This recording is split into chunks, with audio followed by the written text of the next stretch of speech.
You're tuned into Recovery TV, the voice of hope, with your host, John J. Tassoni Jr. Discussions and information on addiction and mental health issues. Here's your host with today's guest. Welcome to another edition of Recovery TV, and I'm your host, John Tassoni. Narcan, please get it. You can get it at CVS, you can get it at Walgreens, you can get it at URI. It saves lives. Overdose deaths are down, and the only reason why they're down is because of Narcan. So please pick it up. It saves lives. My guest today is Linda Hurley from Kodak, and she's one of the prime sponsors of Recovery TV. So Linda, welcome, and thank you for joining us today. Thank you, John. So I want to talk about your new facility and what you got going on, and I hear rumblings that there might be something else coming in the future. So let's talk about the new facility. Okay, so the new facility is 45 Royal Little Drive off of Branch Ave.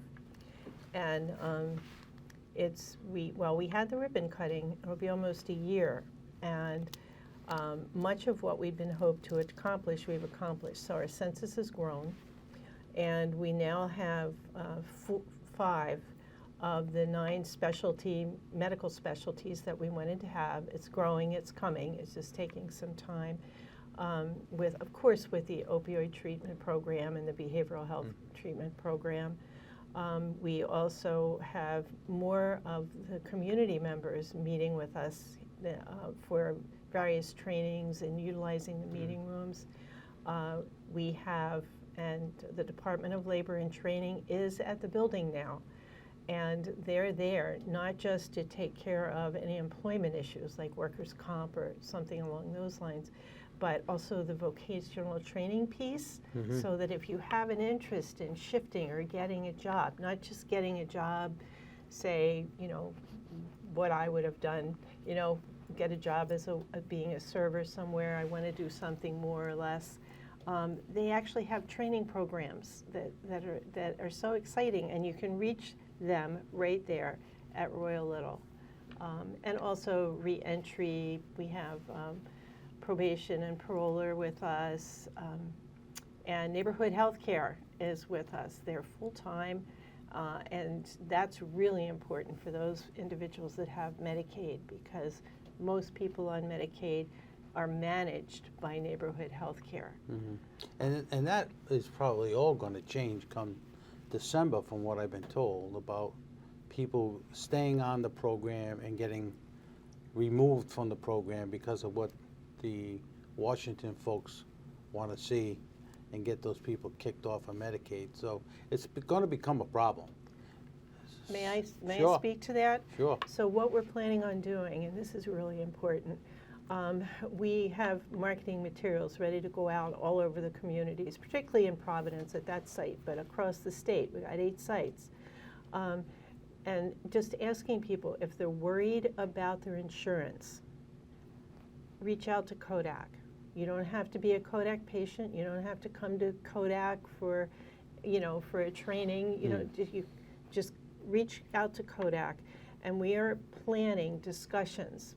We're just going to, we're going to have pizza, something, coffee in the early evening, late afternoon, to talk about where this process is right now. So if you're worried, come down. We'll tell you everything we know. And we're doing it in collaboration with the Department of Labor and Training and neighborhood health care. And then when something's going to happen in June, we're going to, people will get information about how they're going to have to, what they call re-credential, Right. just do all the paperwork over again. Right. We will be able to help you with that. And there's also something that's happening in June, and that is there's going to be criteria set where people have to either volunteer or they have to do a certain amount of paid work. But none of that, we don't know anything. There's no rules yet. They haven't sent the forms out. They haven't given us the rules. But you can come and talk to us about it, and we'll let you know as soon as anything develops. And we'll have the forms. We'll make it as easy as we can, because we want everybody to keep their insurance. Right.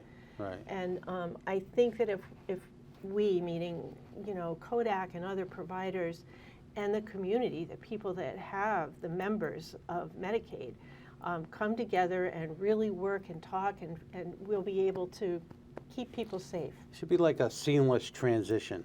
Yeah. You know, because it's mind-boggling when we all don't know. Yeah.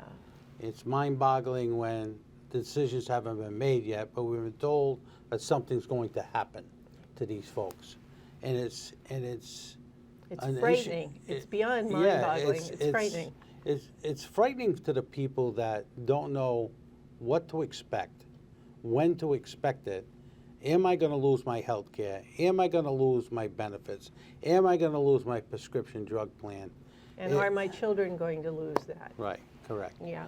So one of the questions, Linda, I had for you, when you moved or when you opened up Royal Litter Drive, what has the census been? Has it dramatically gone up? It's gone up. And do you have a number? We're over, for almost daily interaction, we're over 500. Okay. But I don't have a number for all the other services. I mean, we're providing short-term food sustainability. Right. There's many services that we provide that I don't have the number for. So what's left to put in that building? Okay. So we have a great peer recovery support program there. We have all of the pieces I told you about, and we're getting more just in terms of the state coming in and having spaces there to assist people if they have concerns. The Department of Healthy Aging, we're giving classes on like dementia, not being able to remember where you keep your keys. We have the Red Cross coming in to do for fire safety and other safety pieces. So there's a lot of that that's developing right now. We're putting a menu together. What we're excited about doing is expanding primary care. And I'm talking to the people right now. We do primary care for that 500 plus, but we want to expand primary care. We do treatment of infectious disease like HCV, HIV, and those. We do reproductive health, but we also are expanding to collaborate with women and infants for OB, for obstetrics, for when you are pregnant. Right.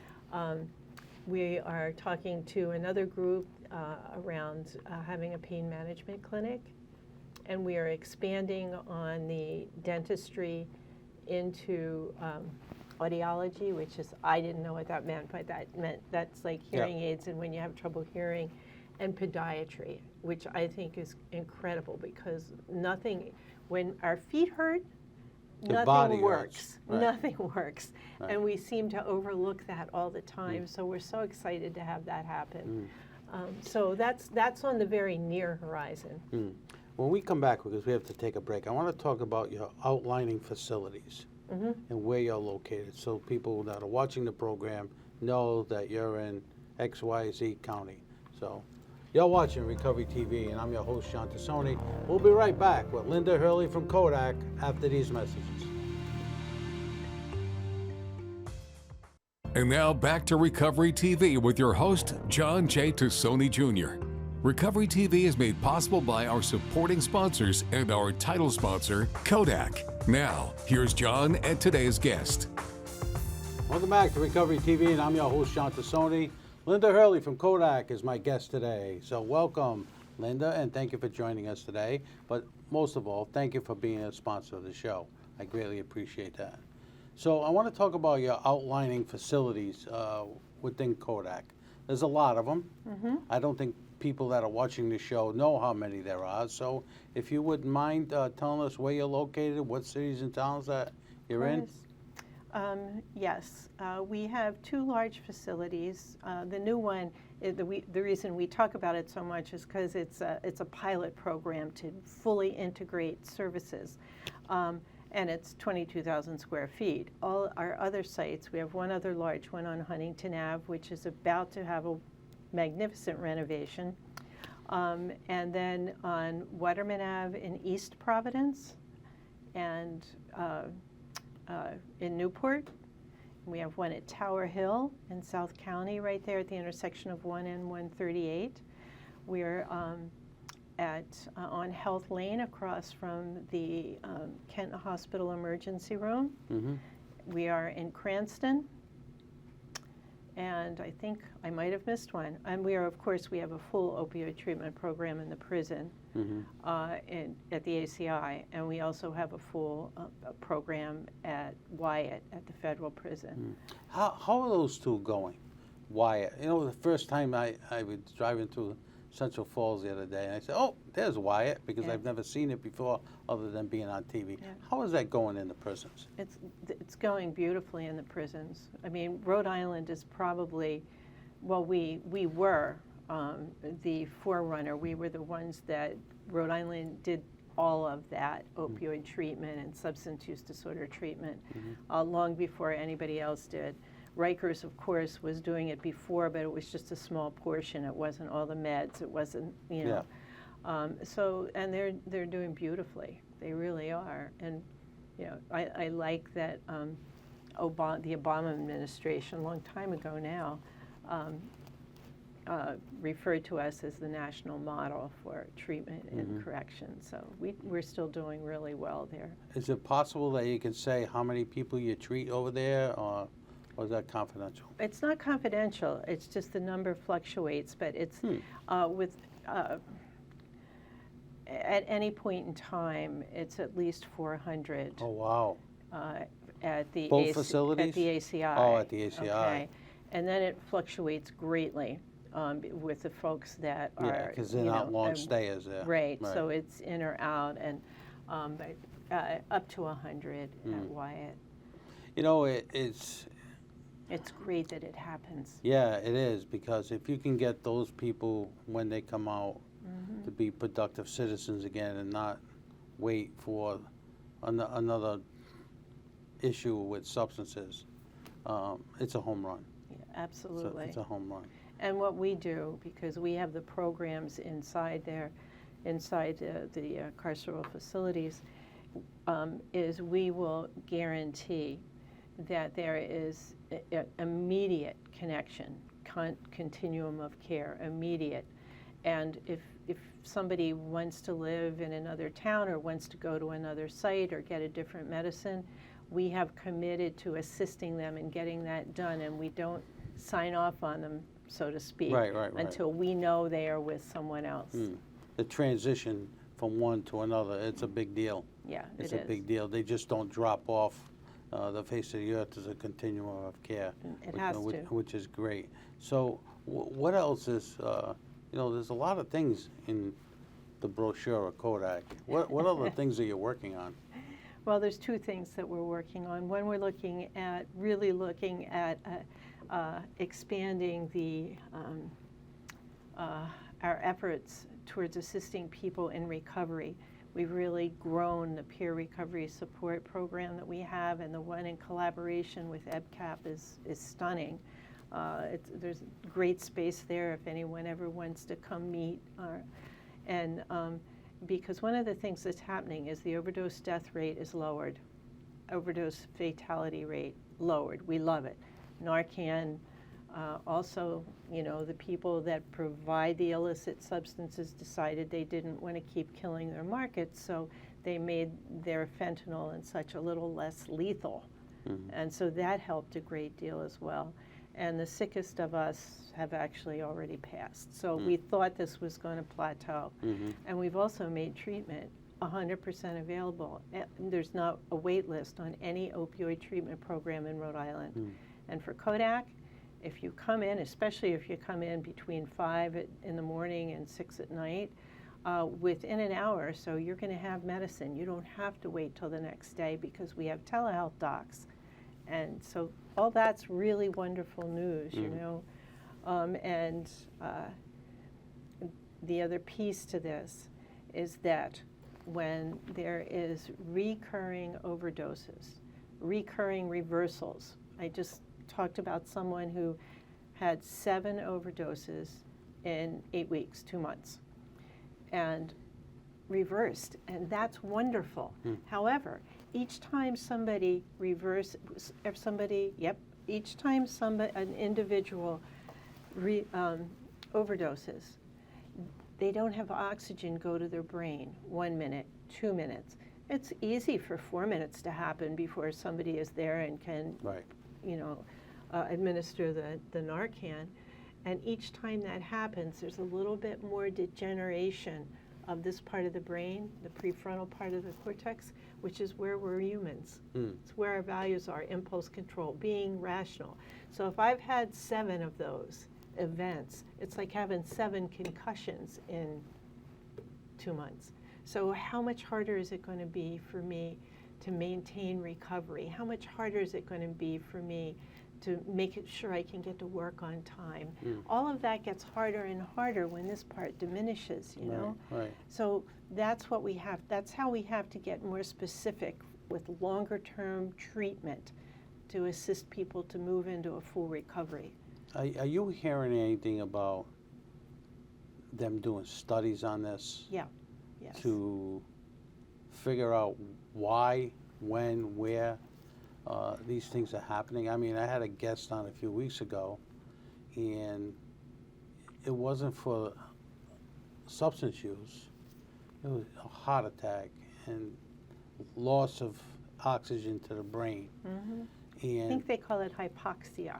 brain operations, yeah. and it's really unfortunate that these things happen when you have loss of oxygen, and especially someone who accidentally overdoses in 2, 3, 4 minutes with no oxygen. Eventually it's going to catch up to you. Yeah. Eventually. And So- everyone's different. right. Everyone's different. Some people it's just 1 or 2. Some people it's the first one, but if it's long enough, you know, their world changes. Yeah. And people become paraplegic when Right, this right, happens. right. You know? And then all of a sudden they're in a nursing home, and then Yeah. Or know. their family life, everything changes. right, Yeah. right. So we got to take another break. Okay. You're doing very well. Oh, well, thank you.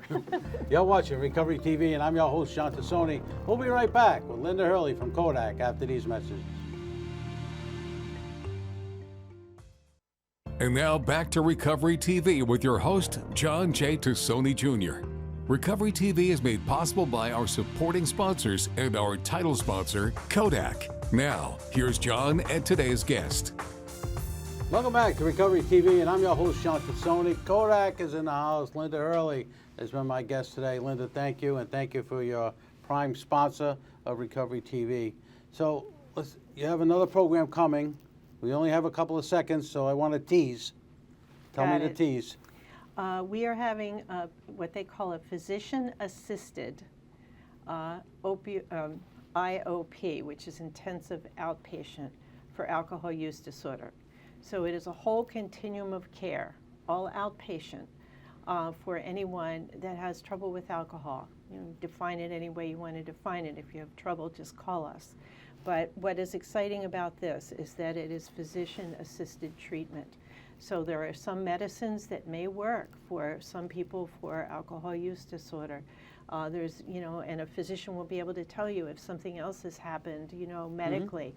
And I'm excited. I'm really excited. We used to be very active in treating alcohol in the past. And after COVID, you know, we just, it didn't come back together for us. So we've recreated. Will you be helping people who get in trouble with DUIs? Absolutely. Okay. Yes. All right. We still work Because close. that's a big thing right now. Yeah. I mean, I get calls all the time for that. Yeah. Try to place people in the places where they need it. But We have a full DMV program. Okay, great. Linda, I want to thank you for coming on. Thank you for what you do. Thank you for being a sponsor of the show.